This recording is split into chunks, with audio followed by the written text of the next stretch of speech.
Good morning for those on the West Coast. Good afternoon for those on the East Coast. My name is Sonia Diaz, and I'm the founding director of the UCLA Latino Policy and Politics Initiative. I'm really excited to be here in moderating this all-star panel on a topical area that we need more representation in.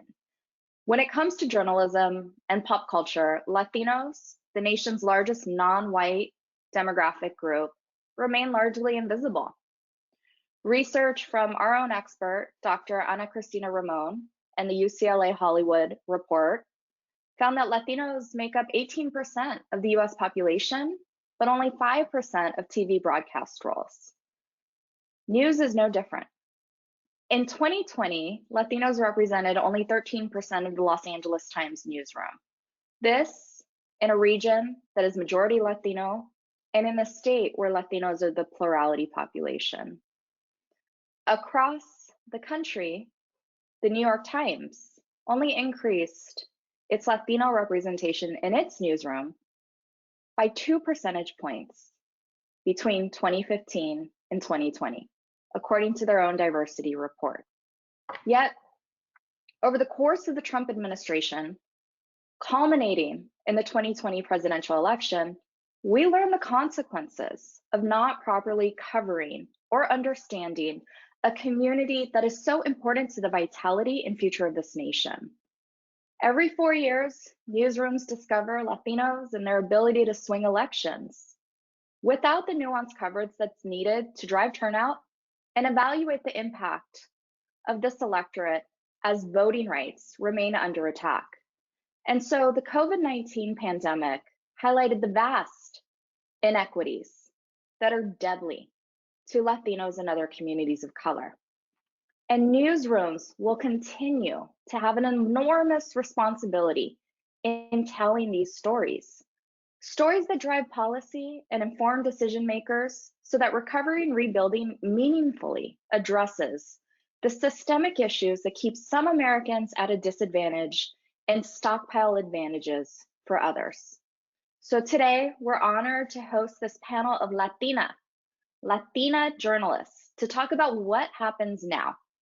We'll touch on covering the Latino story in a post-election, post-pandemic environment, and important conversations about representation and racial justice that were launched last summer because of the leadership of the movement for Black Lives. And we'll hear about how newsrooms are reacting to this moment, the opportunities and challenges they see in telling rich and nuanced stories of a population that is not a monolith, but how this population can actually access a policy agenda that will drive all Americans forward. So this promises to be an important discussion about what's needed to make sure Latinos are no longer invisible in the stories of this nation. Before I introduce today's guest, I want to note and encourage you all that you can ask questions. So please use the chat function and I'll integrate them into our Q&A at the last 20 minutes of this webinar. To introduce our panel, I'm really thankful and grateful for these colleagues for spending some time with all of us and really dedicating their careers to telling these nuanced stories. So please join me in welcoming Kim Bojórquez with the Sacramento Bee, where she covers Latino communities in my home state of California as part of the Report for America project, an initiative to place journalists in local newsrooms to cover underreported issues. I also want to welcome Astrid Galvan of the Associated Press, who's a national reporter on race focused on Latino issues. She was a member of the 2019 Pulitzer finalist team for national reporting. And last but not least is Grace González, an executive producer at Telemundo, where she helped launch Radar 2021, a digital English language show that takes current issues and breaks them down through various perspectives across the Latino community. So thank you all for joining us today in this discussion. And I think let's just get it started, if you will. For all of you, it really seems like every 4 years, there all of a sudden is this spotlight on Latinos. Like we go into hiding and are in a cave or something. And every 4 years, newsrooms start to understand that Latino voters have the potential to swing elections. Yet once an election is over, the spotlight seems to dim. We're seeing some hopeful signs after the 2020 presidential election that this could be different, including the fact that your respective positions exist. What do you think it's going to take to get newsrooms across the country to tell the Latino stories in a serious manner, in a meaningful manner, and in a consistent manner? And are we any closer to this goal? I'll go. Well, I think the first step is hiring Latina and Latino reporters. I think when you don't have those voices in your newsroom, you miss those stories. It's actually fairly simple. So you have to increase that representation. But also you just have to be smart and understand what the future looks like. You know, this is going to be a majority one day, and our Latinos' political power, economic power is just rising so rapidly. And there's no reporter or editor in the world who wants to miss the story, right? You never want to be scooped. You never want to miss a story. And if you don't want to do that, you gotta put people on this. It's fairly simple, I think. Just to kind of go off what Astrid said, I mean, I don't know what it's going to take for us to get to be 40% of the population, but I mean, I think the most important thing is really to look at the fact that our stories are also stories that touch into all the different stories in the country, right? We're talking about education, we're talking about climate, we're talking about healthcare. We're not just talking about Latino issues within our community, but we're talking about issues that have to do with the country in general, right? So I think that's really important to take into consideration. And I think that the story goes beyond sometimes what the nuanced issues in the Latino market kind of touch. I like that point, Grace, in terms of, you know, every issue is a Latino issue, right? Whether it's jobs and it's healthcare. And this is true of Latino voters who consistently poll with those issues as the top 5.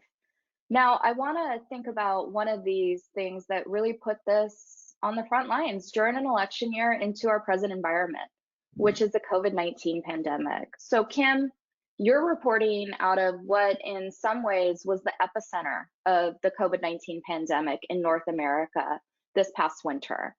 How did newsrooms do in telling the Latino story during this pandemic, a pandemic that has decimated Latino communities and other communities of color, especially because of their outsized role as frontline workers?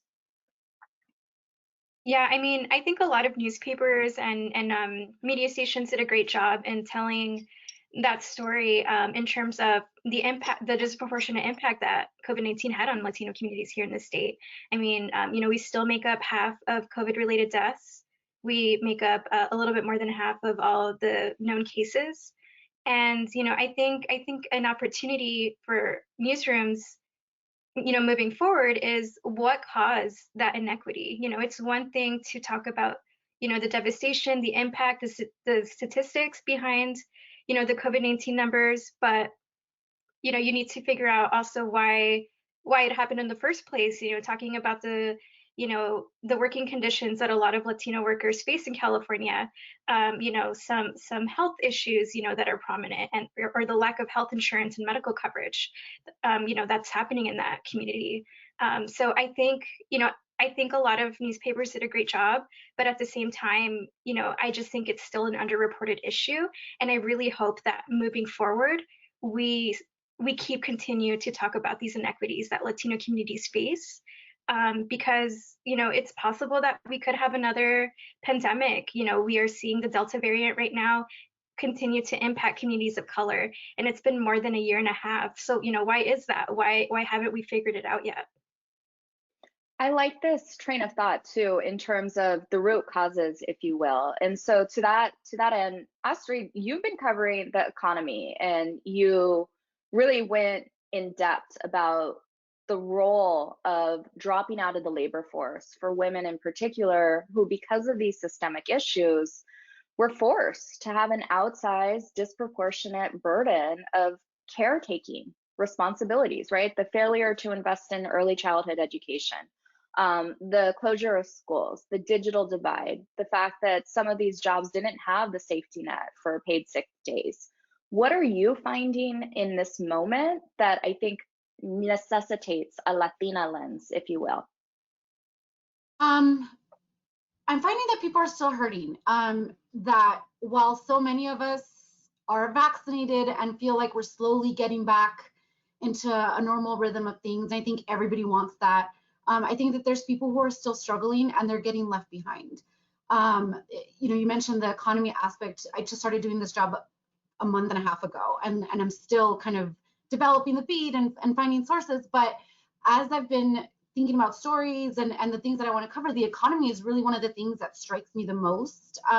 When we think about Latinos, you know, I think we tend to think about immigration, which is absolutely an important aspect of our story, but it's not the only aspect. And I think the economy plays such a big role in everybody's lives, but also with Latinos. And so I think those stories are a little undertold. And I think that that's in it, you know, when we talk about women, Latinas having to drop out of the workforce, and of course, Latino men also struggling. I see those things, you know, still going and us still having to pay attention to it. And I like that because there's a level of both the root causes, like Kim said, and then what you brought to light, Astrid, which is the story, right? The corazón, the fact that people are still struggling. This is not going to be a finite thing. This really is going to have generational and multi-generational consequences.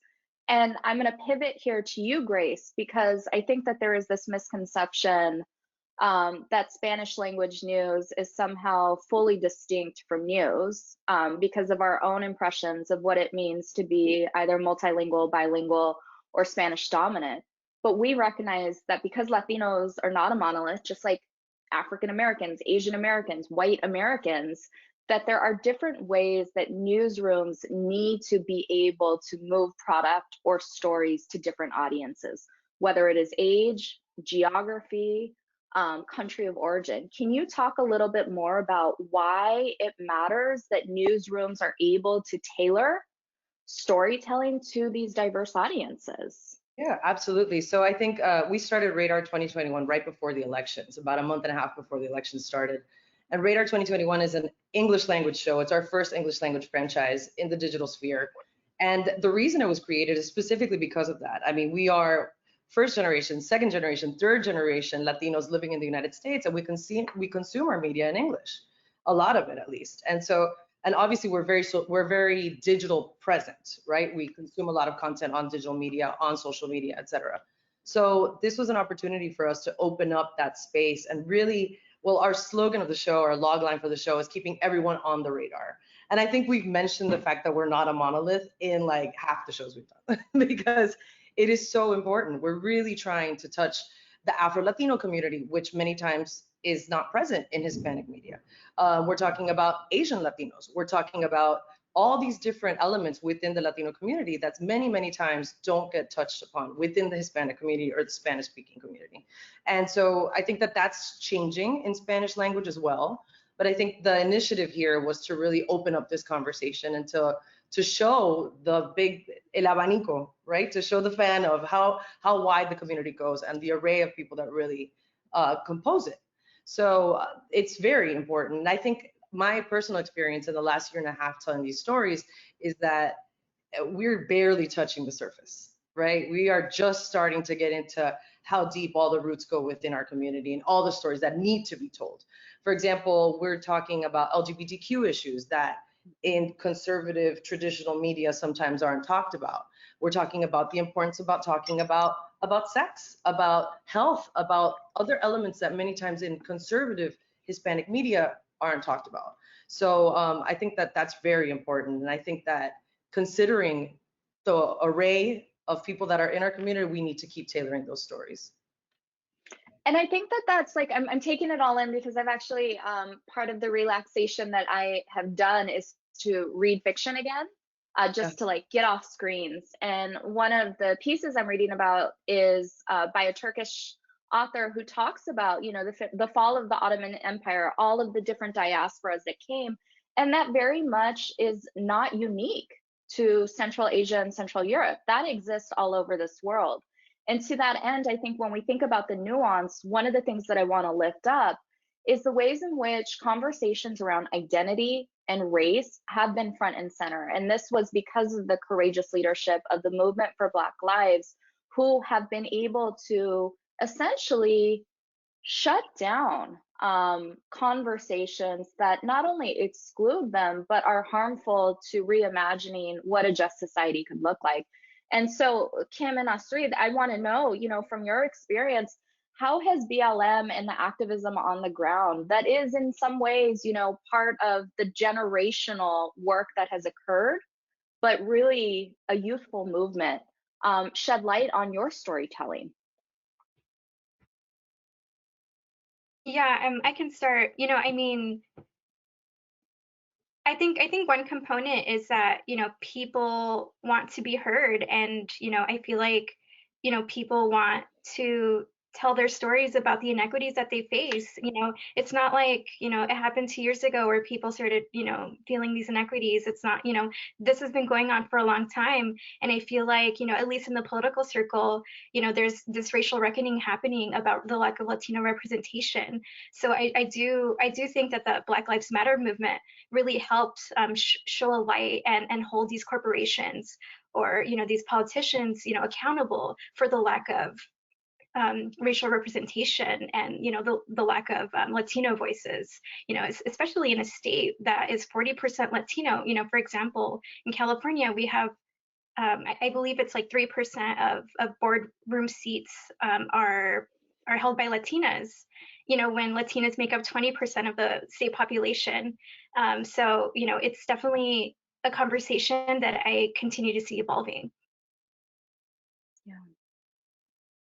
Yeah, I mean, I just think that it kind of reawakened people maybe who hadn't been thinking about this stuff for a long time. It brought it to light, in Arizona, where I'm currently based, although I'll be in LA next year. A lot of the same groups that do the immigration activism, the activism for Latino workers, they were also at the BLM protests and very involved in that movement. And I think maybe ours is not the same struggle, but we see ourselves in that struggle. And I think people are, like Kim said, they want to be heard. They want their stories told. And I think that's kind of where we're headed with this. I think that's part of the reason why my position was created, to address that. And there's go ahead, Grace. Oh, sorry. I just wanted to add something because I think one of the things that we saw, we started we did a lot about racism and about BLM, obviously, but I think one of the conversations that's really interesting is racism within the community.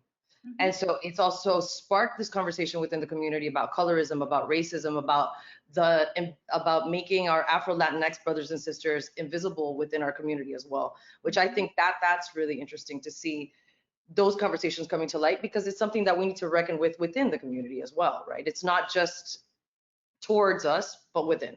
So I think that's very interesting. So what I'm hearing here, if I were to put an organizer hat on, storytelling allows for inclusion.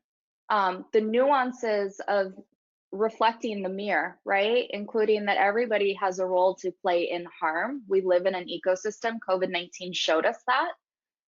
We're all unsafe if someone is sick. And so to me, that's part of the really thinking through the trusted messaging and the conversation and the steps that you take to engage people instead of shut them down. And so we're at a place now where 2016 showed and our government found that there was widespread misinformation and disinformation campaigns, specifically targeting Black male voters.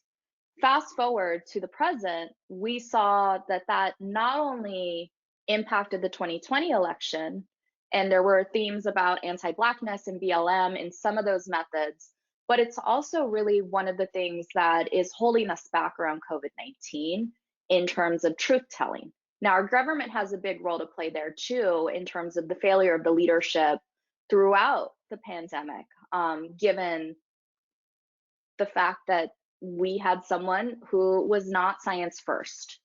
And so you all are storytellers in a sector that is paramount to our democracy. Yet there are these adverse, nefarious things that are happening in the ecosystem because of social media. What does that mean to your newsroom, and what is your fidelity to newsmaking, storytelling in this moment where data and facts aren't trusted? I can start if you want. Yeah. So we actually started in the newsroom at Telemundo. We started something called Las Cosas Como Son a couple years ago, prior to the elections. It's a short Instagram segment. It was supposed to be fun and easy to engage with, right? And the idea was to do a little fact-checking thing. It's actually, we did it in conjunction with PolitiFact.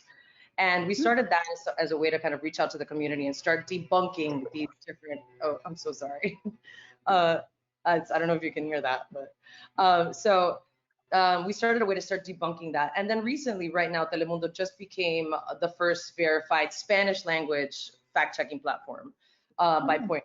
So, and the reason it started right before the elections to start fact-checking prior to the elections. And then we saw this mass amount of misinformation coming through during COVID. So we knew that it was time to really kind of reach out to the community. And it's a very interesting way to do it because basically people send their information to a WhatsApp line, and then we have a team of journalists that are verifying it. So it's the beginning of trying to verify conversations within the community because it is rampant, and that's something that I think we're all conscious of. That's fascinating. What, if anything, are you all doing at AP or SACB on this issue? And is there like a cultural nuance to it, right? Is there protocols that your newsrooms are undertaking that are targeted at diverse readerships, or is it just one size fits all? Well, I mean, at the AP, we have a pretty robust fact-checking team, but I think this is just so much bigger than like one or a few news organizations can get at. You know, misinformation and disinformation are just like, to me, they're a public health issue, like a really dire one. And I don't have the answer because I don't know what we can do. I see it in my own family, you know, misinformation all the time, having to debunk stuff and not being believed, even though this is like my job. It's really tough. But I think part of it, and when just hearing, you know, Grace, what you're doing, I mean, that's part of it, right? Is like trying to figure out how to reach these communities, and it is nuanced because we're not all the same. We're all so different. Like even, you know, my Mexican American family from Chihuahua is so different from my husband's Mexican American family in Sonora. Like they're neighboring states, and we have very different customs. So you can imagine how different, you know, we are from Cubanos and Puerto Ricanos and et cetera. And so I think it's something that we need to look at closer because it's so dangerous, to be honest. Yeah, and just to add, you know, the Sacramento Bee, at times we will do fact check stories. And also, you know, something that I learned in this beat is just because you put something out there, it doesn't mean that it's going to reach the people who need it the most. So something that I've learned is, you know, to make my stories useful, and doing a lot of utility journalism for my beat. You know, for example, California recently expanded Medi-Cal to undocumented immigrants over the age of 50. It's one thing to report on it, but what if you're, you know, a community member reading it and you're like, how do I apply for that? How does that apply to me? So I wrote a second story about how people can sign up for Medi-Cal and what experts are saying about it. So I think, you know, part of reaching diverse communities is just making journalism very useful to them. I like that, Kim, because that's a good kind of conduit to this next thing, which is that each of your newsrooms have started to invest, or in the case of Grace, have always invested in telling the Latino story. But that's not enough, right? There's a deeper context to all of this. Grace, you talked about, you know, the digital platform, English first. But can you tell all of us more about your roles and essentially why your teams are investing these resources at this time right now? You kind of touched on it at the beginning about not wanting to be scooped, but I think that there's more there. I can go. Yeah, I mean, I think it's been a long time coming. You know, at any national news organization, and of course, even the AP, we haven't had anybody specifically dedicated to covering issues in this community. I kind of touched on this before. I think with the kind of racial justice awakening that we've experienced on a broad scale over the last couple of years, I think, you know, people at the top are starting to see that these are important stories to tell. And what was the second part of your question? Sorry. So basically, what is it that you do? Like, what is your beat there, and why is it different than maybe other jobs that you had before? Yeah. So I'm still exploring what I'm doing because I'm, I've only, like I mentioned, a month and a half in. But for me, my goal, and this is something I talked about when I was interviewing, is that for me, it's to show Latinos as everyday people and to focus on them as everyday Americans. I think we miss so many stories when, like you mentioned, we jump in every 4 years or we write about immigration, and that's the only time that we talk about Latinos. Where I come from a place at Paso where it's 80% plus Latino, and we're business owners and attorneys and doctors and teachers, and we are never portrayed that way in national media. Of course, I think local papers do a great job, but on a national scale, that's not happening. And so my goal is to write enough strong, nuanced stories with compelling people so that when another big election rolls around, nobody's going to be shocked that like some Latinos like Trump, because if you come from our communities, if you are Latino, that of course some Latinos like Trump. Like, why would they not? There's so many reasons that they do. And so my goal is to make us part of all the stories, not just a unique segment of like some unique people. Although of course we are unique, but we're also just regular people trying to like live our lives and put food on the table. Yeah, go ahead, sorry. No, go ahead. Yeah, so McClatchy in the last year, we have hired 3 reporters at our McClatchy sister papers here in California to cover underserved communities. So I cover how California policy and politics impact Latino communities, because many times our political coverage is, centered to one type of audience, to a traditional audience. And Nadia Lopez at the Fresno Bee covers Latino communities. And then we have Andrea Briseño at the Modesto Bee who covers equity and underserved communities. And we recently launched this newsletter called La Abeja, and it's a statewide Latino issues newsletter. And I feel like those are ways that at least my company is investing and becoming more serious in telling the stories of Latinos. But there's always so much more that we can do. Again, this state is Latinos in the state make up the largest ethnic majority. And when you look at our K through 12 students, half of those students are Latino in public schools. So, it's just going to be more important and vital for newsrooms to hire more Latino reporters and to make larger investments in covering our communities. And then in our case, I think, like I said earlier, making everyday stories Latino stories, right? I mean, we're talking, for example, mental health. We don't talk about mental health in our community, and opening these conversations to make them regular conversations to really be able to have them, I think is really important. So mental health, criminal justice, relating it to the Latino community. I mentioned LGBTQ, Latinx in the military. We're coming up in the next couple of weeks. We're doing our back to school show, I like to call it. But it's really about the education system and about how we're erased from history.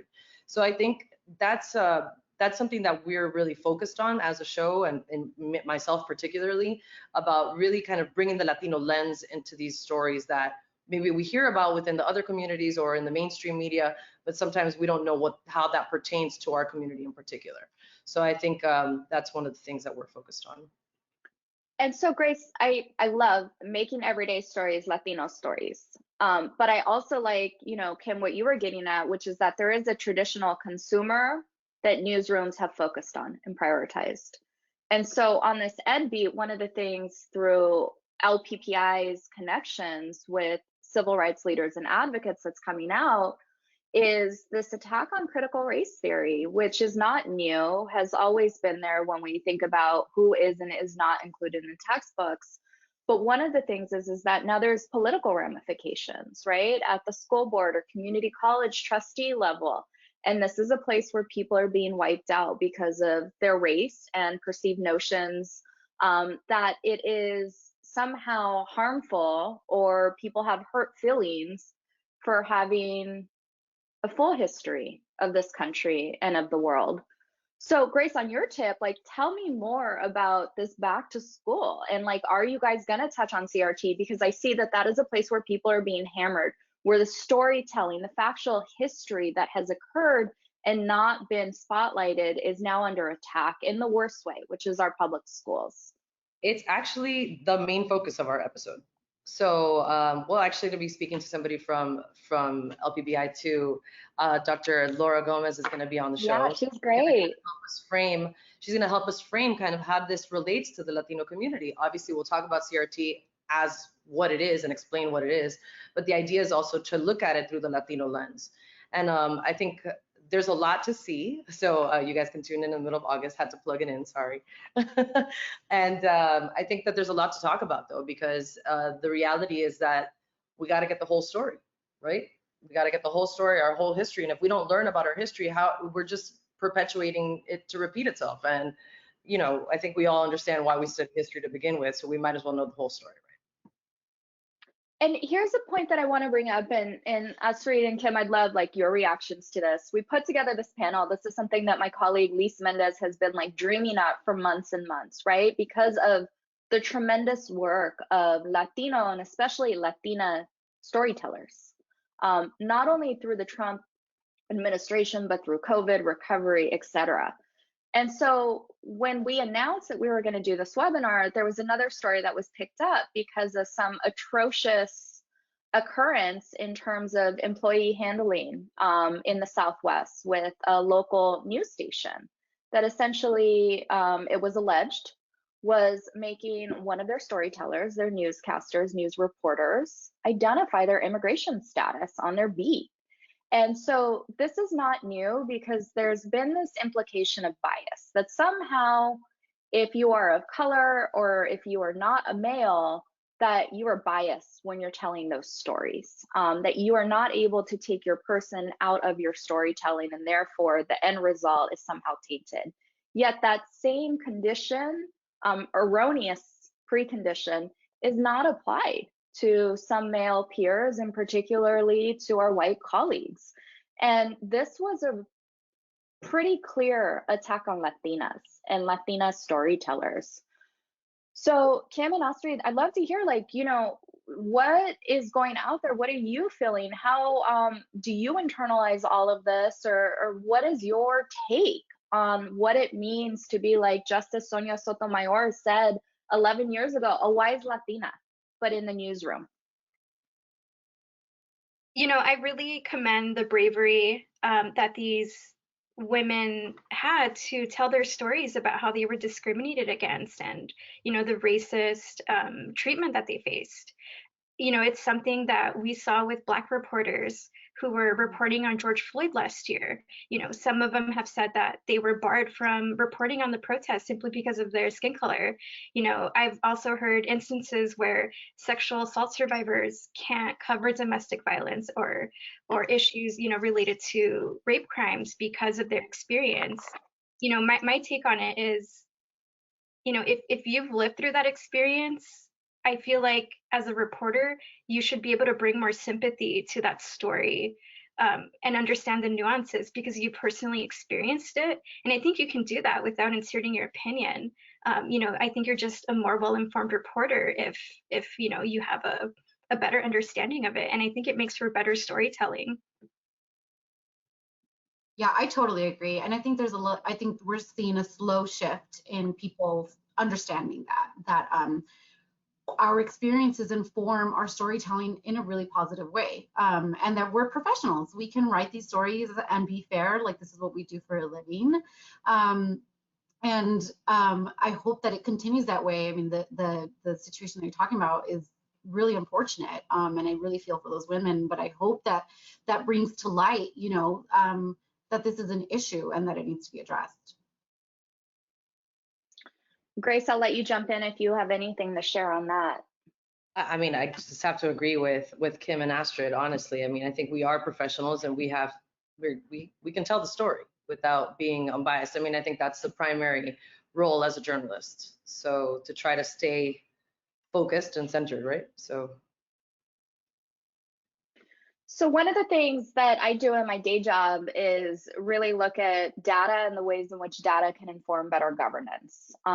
Unfortunately, the data has had a downward trend, if you will, as communities and demographics continue to change, we're not seeing increases in representation. And this is across the board. I mentioned the UCLA Hollywood report. We can see that in who holds top tier positions in our states, whether those are AGs, US senators, or governor's mansions. You can think about it in terms of who are our top chefs, to our fashion designers, you name it, right? Industries across sectors where we have workers that are non-white are fueling this innovation, yet are not really breaking through. And so a question from the audience, so audience, you can chat your questions away, is what's the role of J schools, like journalism schools and departments, in really remedying this underrepresentation of Latino storytellers?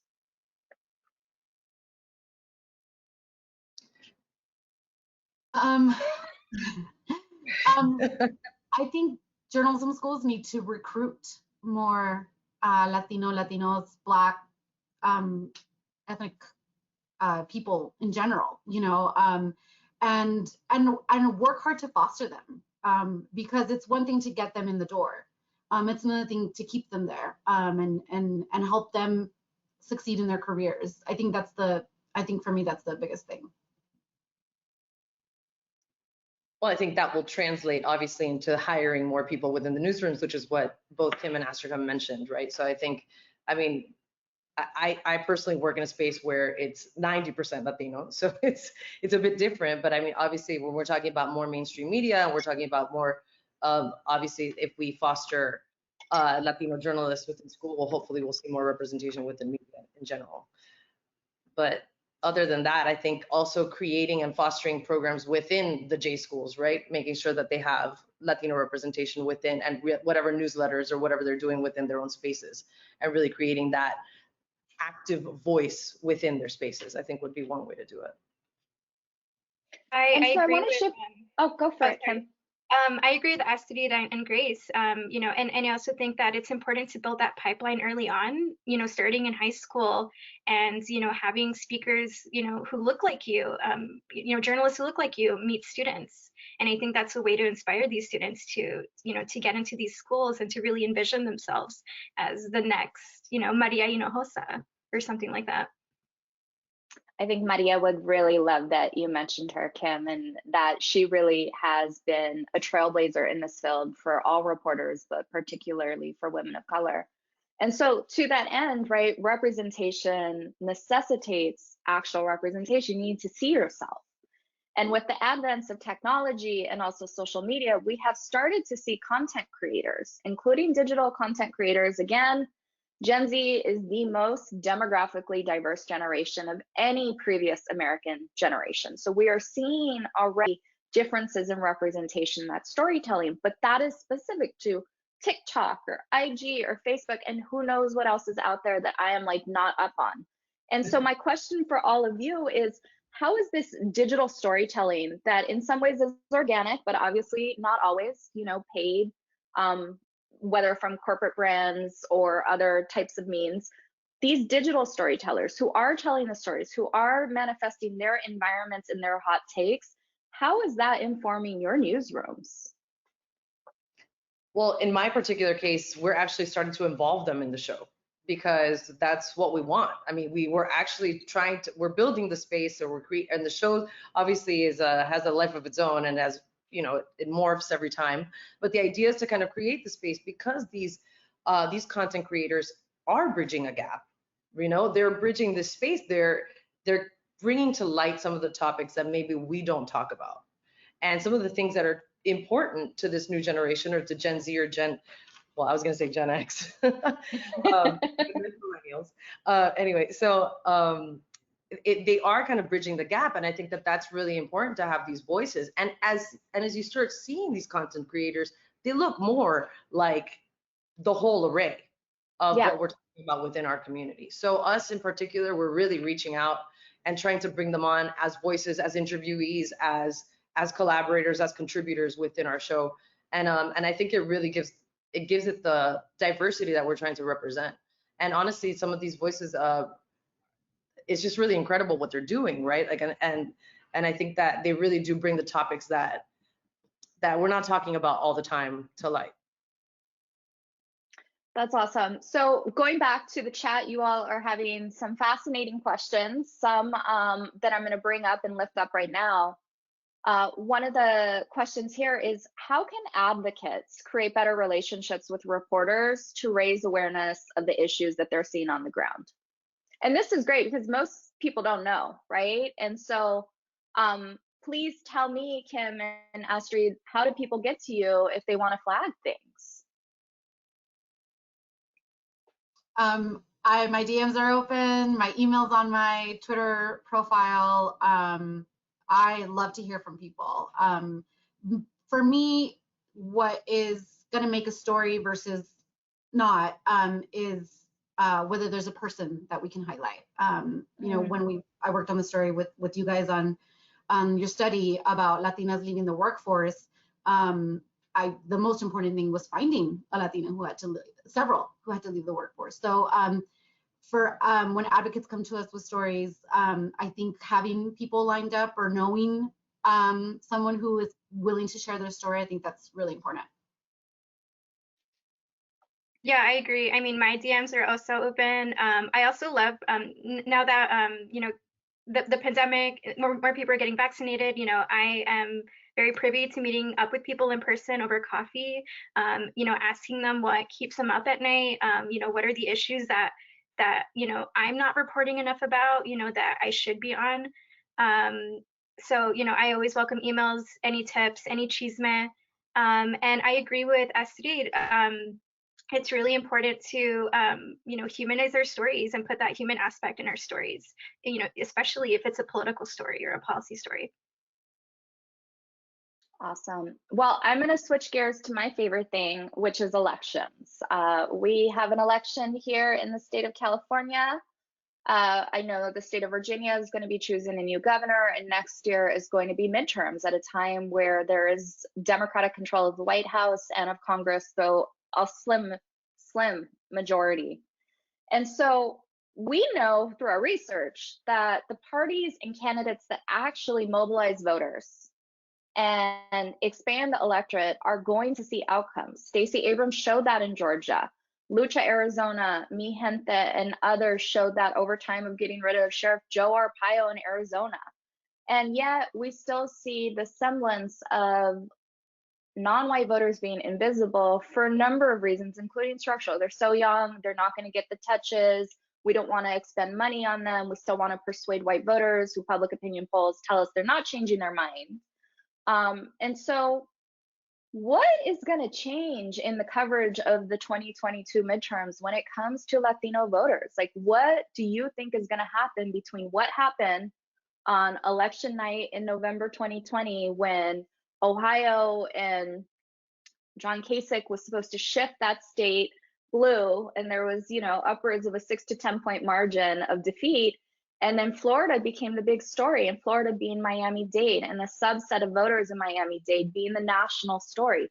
What, if anything, is going to change? Like, are people being like, we're going to put an embed to focus on this in this place, or we're going to have a Latino Mexican American on our channel or in our press covering this beat? Like, what are some tactical changes that are occurring, and or if not, what needs to happen so we don't have the errors and the misrepresentations we saw last cycle?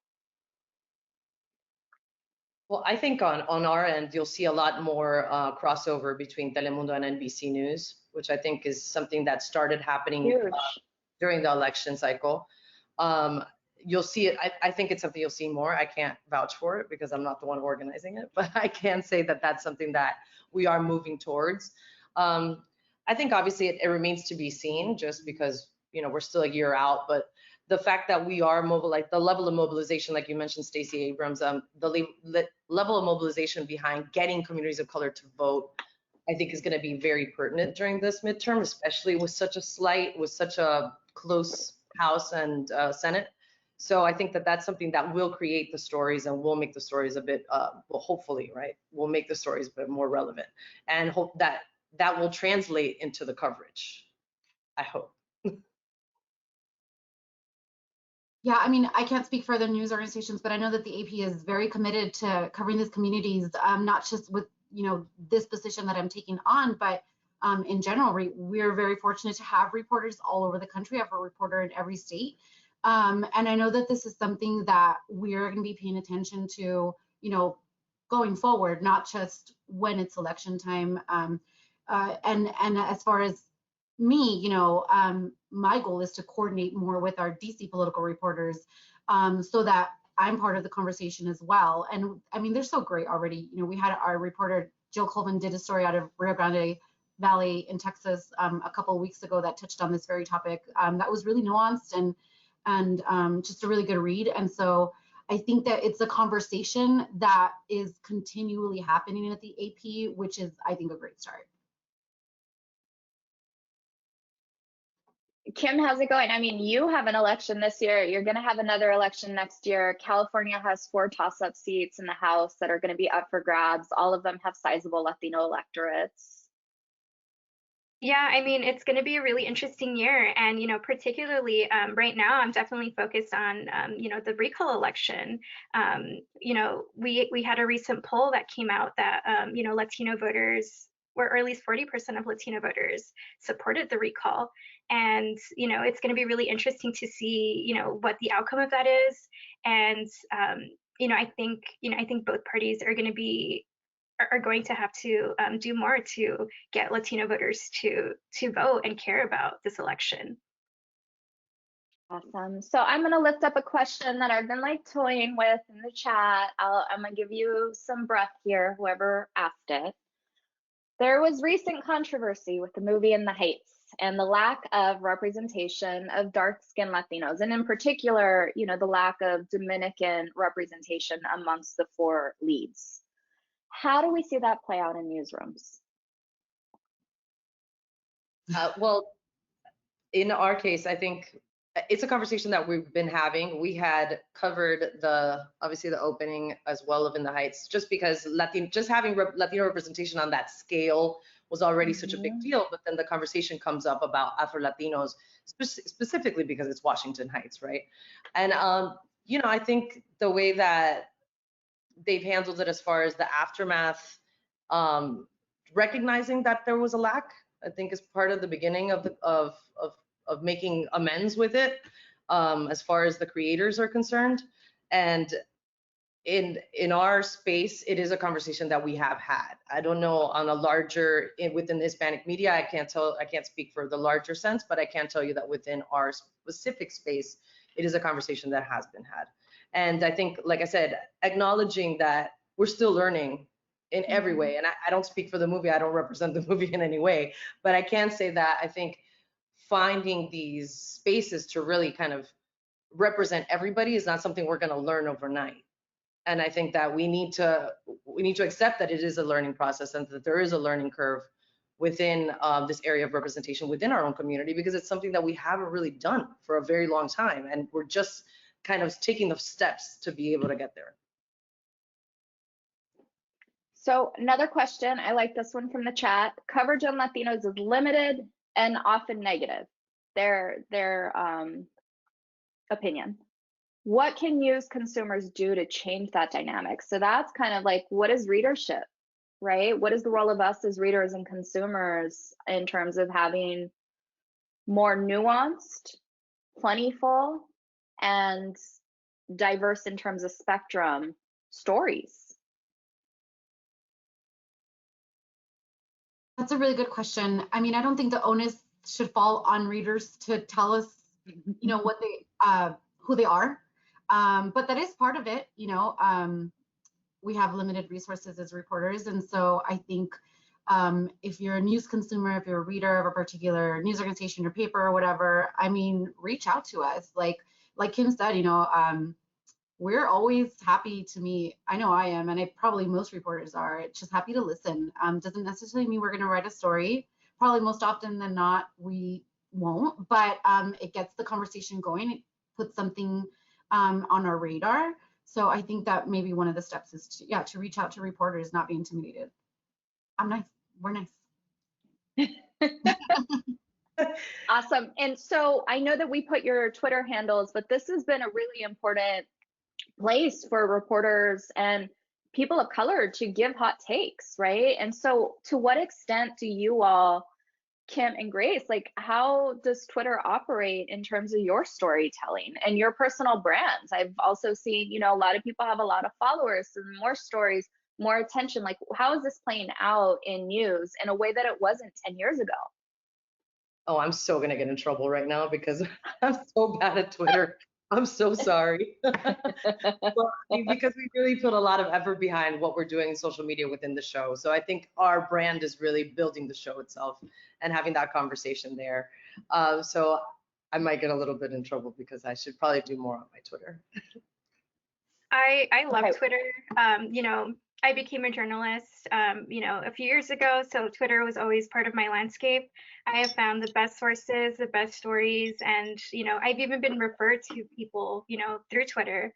But I also understand that Twitter isn't where a lot of people in my community are on. So I've had to create new strategies, going to Facebook groups, you know, going to different types of chat rooms to find sources.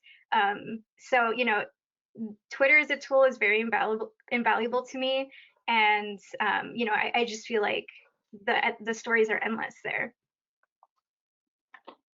So to that end, we're coming up almost at time. So I'm going to do one last question, which you all can, you know, do a deep dive, give me your take. And then I want to do like a rapid fire round just to get some ideas about some emerging trends. But I will say, first off, in thinking about this last question, California, Texas, and Florida, sorry, New York, often feel like the center of the Latino story. But we know that Latinos are and have been transforming communities across this country, whether it's recent, you know, migrants that have been going and fueling our poultry factories in the US South, or we think about the Midwest and the Mexican American community in Chicago, or we think about places like Nebraska, where there are growing Latino communities in either meatpacking or ag or business. And so what are some of the places that you think are redefining this Latino story in the years to come? And let's start with you, Astrid. I've been following Wisconsin a lot. Wisconsin has a growing Latino population. I got plugged into them when I was doing immigration coverage because they have a pretty robust immigration activist scene there. I think, like you mentioned, a lot of the Midwestern states, but also the northern states and some of the states that we just don't typically think of as having Latinos, like we're everywhere. And I think you know, following those communities, writing about those communities is how we're gonna be able to, you know, teach people that like we're out there too. Well, for us, well, the census is coming out right now in August, so we'll know more. But which is something that obviously we're all, I think, keeping a very close eye on. For us, we've been talking about actually doing a show on these new populations and kind of these new demographics within different states. And, you know, obviously other than the border states, New Mexico, Arizona, which obviously have huge Latino populations and that keep growing every day. You know, like Astrid said, there's other states that you wouldn't even think of, right? Connecticut has 16% Latinos. Rhode Island has a huge Dominican population, things like that, which I think is really interesting. And those are some stories that we're actually diving into kind of to really, we want to look at, we want to find the person, find the people to kind of talk about their living experience in the sense of like what is the Dominican population in Rhode Island look like? How Dominican, you know, how do they keep their Dominicanness? Excuse my very eloquent way of saying that. So things like that. We're looking for those personal stories and really trying to find how people have adapted into these different spaces and how that, with everything that's happening, with Black Lives Matters, with racism, with all these other things, there's a lot of elements that kind of come into play when you're talking about the Midwest or you're talking about the northern states in certain areas. So, so we'll see. There's definitely a lot to dive into. Yeah, if I could just add to how those spaces have been shifted by these populations, you know, that's really interesting. You have a town that, you know, has been majority white for many, many, many years, and it's, you know, slowly gaining a sizable Latino population, what does that look like for that town? Kim, any places like in the country or even in California that you have eyes on? Yeah, I mean, so before I moved to Sacramento, I lived in Salt Lake City.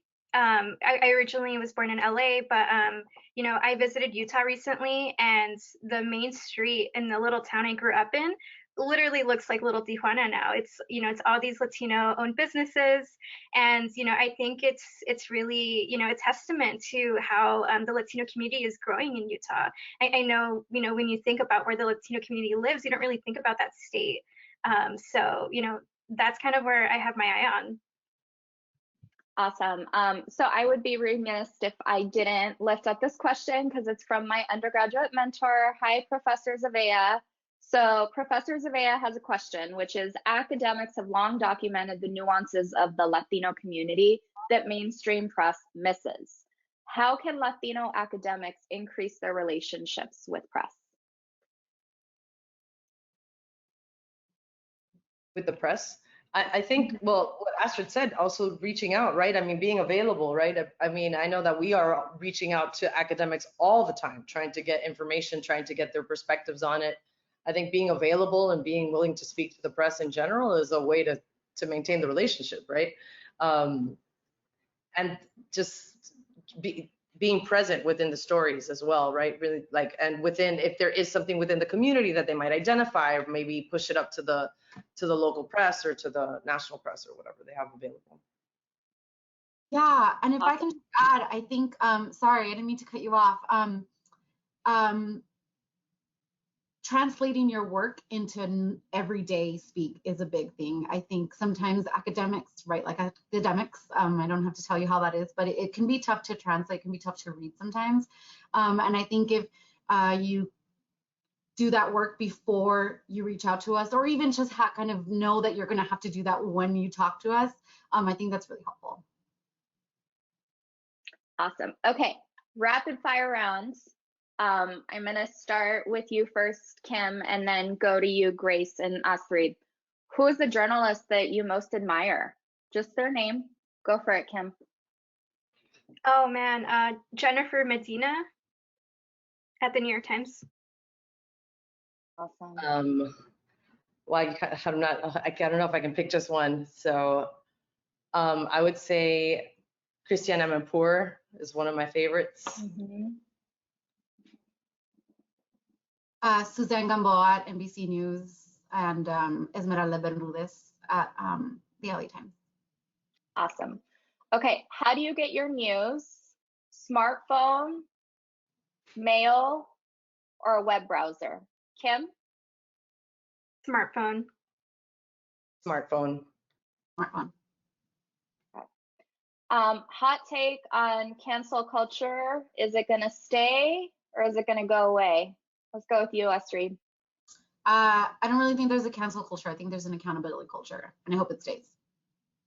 Awesome. Grace? I think it is going to be around for a while, definitely, because the more social media grows, the more it's going to be present. Kim? I think it's here to stay.